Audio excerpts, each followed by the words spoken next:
கிழக்கு திசையை பார்த்து யார் தலை வச்சு படுத்திருக்காங்களோ இன்னைக்கு தூங்கும் போது என்ன யாருமே வடக்க தலை வச்சு தெற்க கால் நீட்ட கூடாது. தெற்க தலை வச்சு வடக்கு கால் நீட்டி படுக்கணும். வடக்கு திசையில யார் தலை வச்சு படுத்திருக்காங்களோ சரி அந்த தலையை வெட்டி கொண்டு வாங்க தேவர்களே. அத அந்த பார்வையம்மா உருவம் செஞ்ச பிள்ளைக்கு நம்ம தலையை பொருத்தி வச்சிருவோம். தேவர்கள் எல்லாம் சுத்தி சுத்தி பார்க்காங்க.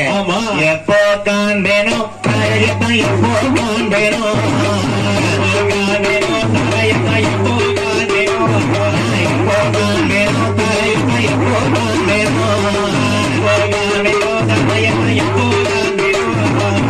வடக்கு திசையில தலை எங்க இருக்குன்னா என்னைக்கு காண என்னைக்கு போய் தேட தேவாதி தேவர்கள் தேடுதாங்க. சரி ஆம்பளைங்க தலை இருந்தா தானே பொருத்த முடியும்.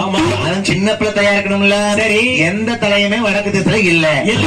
அந்த நேரத்துல யானை எது தூங்குதையும்